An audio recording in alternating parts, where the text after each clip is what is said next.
ਤੁਸੀਂ ਸੁਣ ਰਹੇ ਹੋ ਨਾਨਕ ਸਿੰਘ ਦਾ ਨੋਵਲ ਮੰਝਧਾਰ। ਅੰਕ ਆਖਰੀ। ਪੁੰਨਿਆਂ ਦੇ ਘਰੋਂ ਨਿਕਲ ਕੇ ਜਦ ਡਾਕਟਰ ਆਨੰਦ ਆਪਣੀ ਕੋਠੀ ਪਹੁੰਚਿਆ ਤਾਂ ਉਹ ਆਪਣੇ ਆਪ ਨੂੰ ਅੱਡੀ ਤੋਂ ਲੈ ਕੇ ਚੋਟੀ ਤੱਕ ਬਦਲਿਆ ਹੋਇਆ ਪਾ ਰਿਹਾ ਸੀ। ਮਾਨੋ ਪੁੰਨਿਆਂ ਦੀ ਰਤੌਕੀ ਮੁਲਾਕਾਤ ਨੇ ਮਧਾਣੀ ਬਣ ਕੇ ਉਸਦੇ ਅੰਤःਕਰਨ ਨੂੰ ਰਿੜਕ ਸੁੱਟਿਆ ਹੋਵੇ, ਜਿਸ ਦਾ ਫਲ ਰੂਪ ਉਸ ਅੰਦਰਲੇ ਦੈਵੀ ਗੁਣ ਮੱਖਣ ਬਣ ਕੇ ਉਤਲੀ ਸੱਤਾ ਤੇ ਆ ਗਏ ਹੋਣ ਤੇ ਦਾਨਵੀ ਗੁਣ ਛਿੱਡੀ ਬਣ ਕੇ ਹੇਠਾਂ ਚਲੇ ਗਏ ਹੋਣ। ਬਾਰ-ਬਾਰ ਉਸਦੇ ਕੰਨਾਂ ਵਿੱਚ ਪੁੰਨਿਆਂ ਦਾ ਕਿਹਾ ਹੋਇਆ ਵਾਕ ਤੁਸੀਂ ਮੇਰੇ ਕੰਮ ਦੀ ਚੀਜ਼ ਨਹੀਂ ਹੋ ਗੂੰਜੀ ਜਾ ਰਿਹਾ ਸੀ, ਜਿਸ ਦੇ ਨਾਲ-ਨਾਲ ਉਸਦੀ ਅੰਤਰਾਤਮਾ ਕਹੀ ਜਾ ਰਹੀ ਸੀ, ਪੁੰਨਿਆਂ ਮੈਂ ਤੇਰੇ ਕੰਮ ਦੀ ਚੀਜ਼ ਬਣ ਕੇ ਦੱਸਾਂਗਾ। ਪਰ ਬਣ ਕੇ ਦੱਸਣਾ ਤਾਂ ਐਡਾ ਸੌਖਾ ਨਹੀਂ ਸੀ। ਸ਼ਾਇਦ ਮੌਜੂਦਾ ਸਥਿਤੀ ਵਿੱਚ ਡਾਕਟਰ ਆਨੰਦ ਲਈ ਅਸੰਭਵ ਦੇ ਲਗਭਗ, ਤੇ ਡਾਕਟਰ ਆਨੰਦ ਘੰਟਿਆਂ ਬੱਧੀ ਇਸੇ ਵਿਸ਼ੇ ਤੇ ਸੋਚਦਾ ਰਿਹਾ ਕਿ ਜੋ ਕੁਝ ਅਸੰਭਵ ਦੇ ਲਗਭਗ ਹੈ ਉਸਨੂੰ ਕਿਵੇਂ ਸੰਭਵ ਬਣਾਇਆ ਜਾ ਸਕਦਾ ਹੈ। ਜਿਹੜਾ ਰਾਹੀ ਬੁਲੰਦੀ ਤੋਂ ਪਥ ਭ੍ਰਿਸ਼ਟ ਹੋ ਕੇ ਪ੍ਰਸਤੀ ਵਿੱਚ ਜਾ ਪਹੁੰਚਿਆ ਹੋਵੇ ਉਹ ਕਿਵੇਂ ਮੁੜ ਆਪਣੇ ਵਾਸਤਵਿਕ ਮਾਰਗ ਤੇ ਪਹੁੰਚ ਸਕਦਾ ਹੈ, ਜਾਂ ਕਿ ਐਸਾ ਹੋ ਸਕਣਾ ਸੱਚਮੁੱਚ ਹੀ ਅਸੰਭਵ ਹੈ। ਸ਼ੇਕੜੋਂ ਇਸ ਸਿੱਟੇ ਤੇ ਪੁੱਜ ਕੇ ਹੀ ਕਿ ਅਸੰਭਵ ਕੁਝ ਨਹੀਂ ਜੇ ਆਤਮ ਬਲ ਕਿਸੇ ਦੇ ਅੰਦਰੋਂ ਮੁੱਕ ਨਾ ਗਿਆ ਹੋਵੇ, ਤੇ ਉਸਨੇ ਡੂੰਘੀ ਖੋਜ ਨਾਲ ਆਪਣੇ ਆਤਮ ਬਲ ਦੇ ਖੰਭ ਤੋਲਣੇ ਸ਼ੁਰੂ ਕਰ ਦਿੱਤੇ। ਇਸ ਤੋਲ ਮਾਪ ਦੇ ਅੰਤਰਗਤ ਡਾਕਟਰ ਆਨੰਦ ਜਦੋਂ ਆਪਣੇ ਮਨ ਦੀਆਂ ਸਾਰੀਆਂ ਖੁੰਝਾਂ ਫੋਲ ਚੁੱਕਾ, ਜਦ ਸਭਨਾਂ ਛੋਟੇ ਵੱਡੇ ਮਨੋਵਿਕਾਰਾਂ ਦੀ ਹਾਥ ਲੈ ਚੁੱਕਾ, ਤਾਂ ਉਸਨੇ ਸੰਤੋਖ ਦਾ ਇੱਕ ਲੰਮਾ ਸਾਹ ਭਰਿਆ।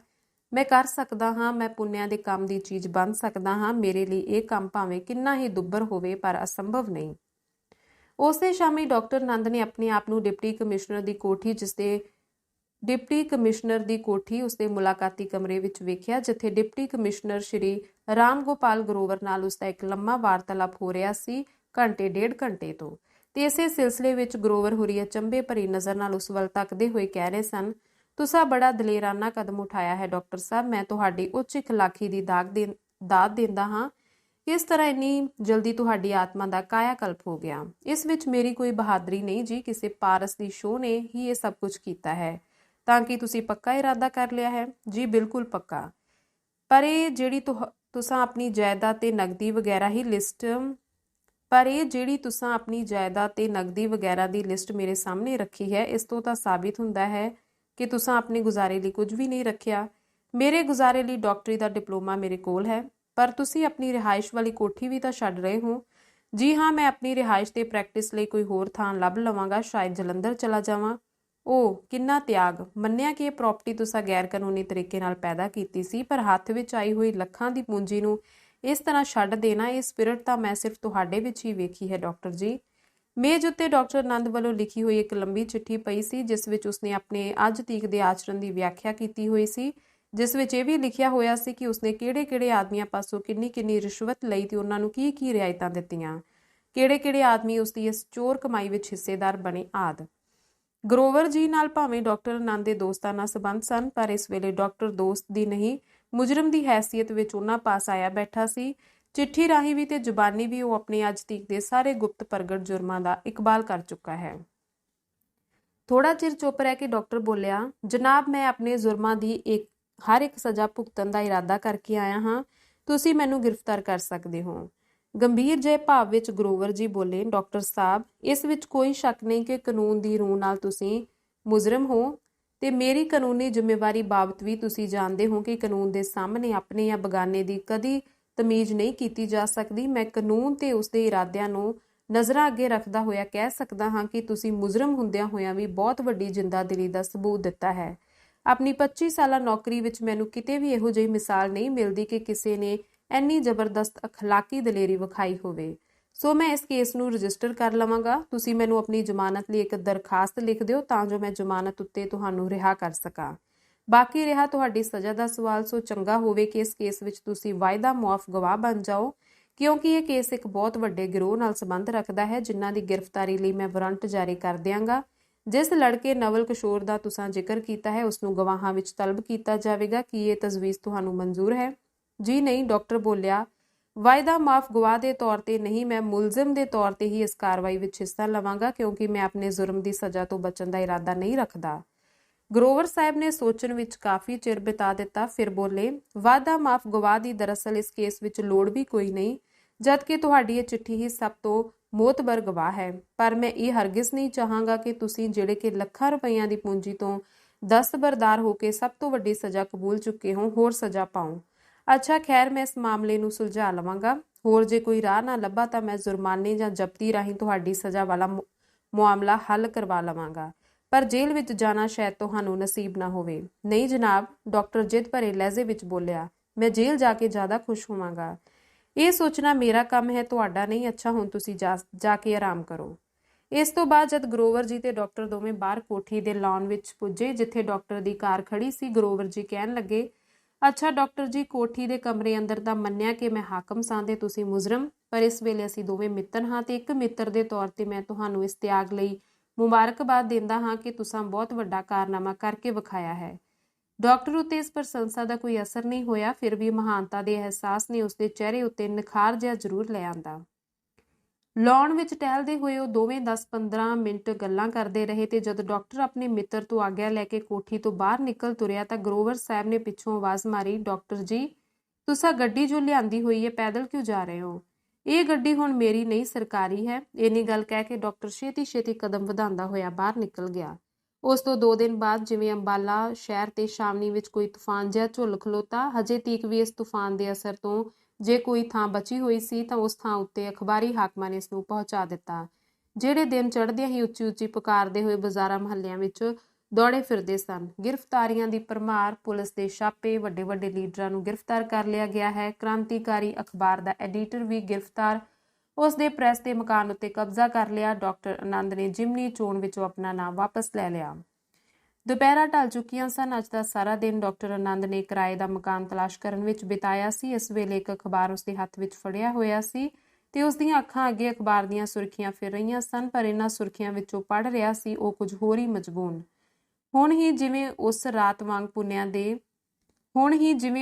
ਵਾਂਗ ਪੁੰਨਿਆ ਉਸ ਦੇ ਸਾਹਮਣੇ ਬੈਠੀ ਆਪਣੀ ਬੀਤੀ ਆਪ ਸੁਣਾ ਰਹੀ ਸੀ। ਉਸ ਦੇ ਮਨ ਦੀ ਸਕਰੀਨ ਉੱਤੇ ਉਹੀ ਤਸਵੀਰ ਲੜੀਵਾਰ ਚੱਲ ਰਹੀ ਸੀ, ਜਿਹੜੀ ਅਖੀਰ ਉਸ ਥਾਂ ਜਾ ਕੇ ਅਟਕ ਗਈ ਜਿੱਥੇ ਪੁੰਨਿਆ ਬੂਹੇ ਦਾ ਕੁੰਡਾ ਅੜਾ ਚੁੱਕਣ ਤੋਂ ਬਾਅਦ ਲਾਲਟੇਨ ਬੁਝਾ ਰਹੀ ਸੀ।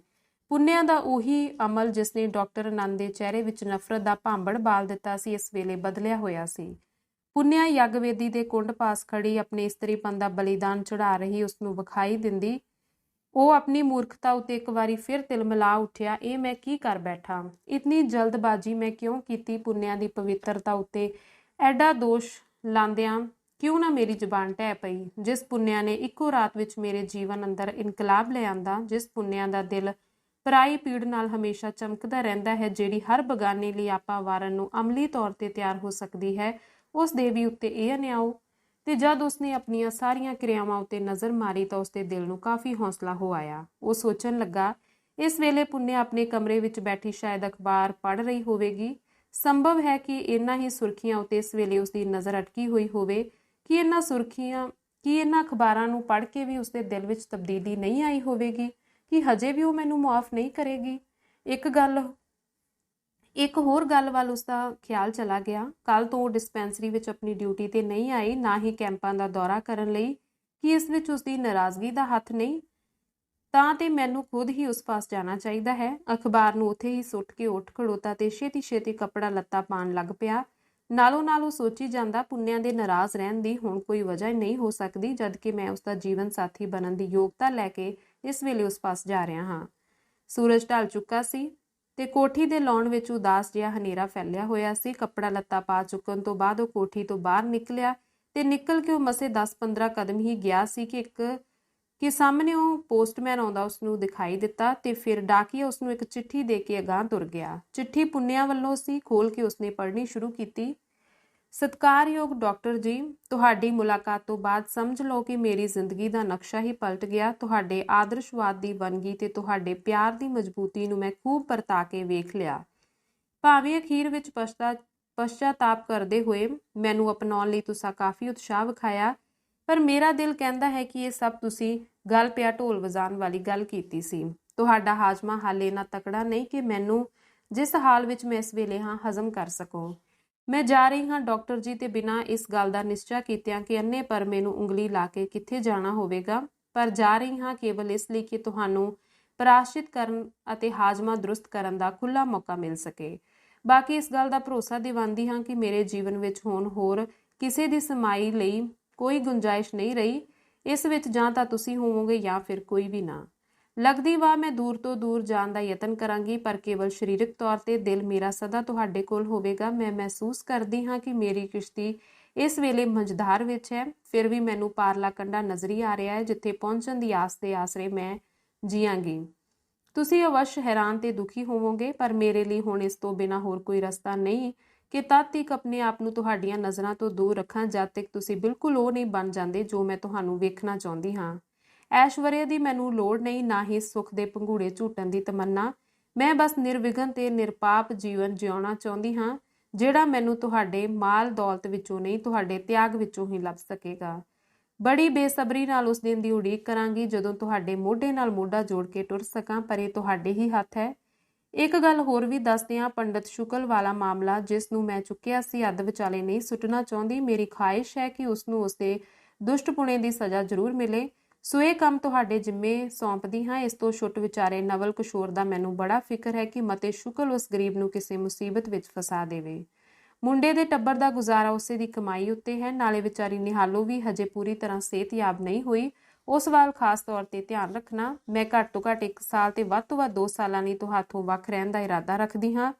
ਗੁਪਤ ਤਰੀਕੇ ਨਾਲ ਮੈਂ ਇਸ ਗੱਲ ਦੀ ਜਾਣਕਾਰੀ ਰੱਖਾਂਗੀ ਕਿ ਤੁਸੀਂ ਆਪਣੇ ਮਨੋਰਥ ਵਿੱਚ ਕਿੱਥੋਂ ਤੀਕ ਸਫਲ ਹੋਏ ਹੋ। ਜੇ ਆਪਣੇ ਕਰਮਾਂ ਦੇ ਪ੍ਰਾਸ਼ਚਿਤ ਦੇ ਤੌਰ ਤੇ ਤੁਹਾਨੂੰ ਜੇਲ੍ਹਵਾਸ ਕਰਨਾ ਪਿਆ ਤਾਂ ਭਾਵੇਂ ਕਿੰਨਾ ਚਿਰ ਤੁਸੀਂ ਅੰਦਰ ਰਹੋ, ਬਰਾਬਰ ਤੁਹਾਡੀ ਆਰਾਧਨਾ ਜਾਰੀ ਰੱਖਾਂਗੀ।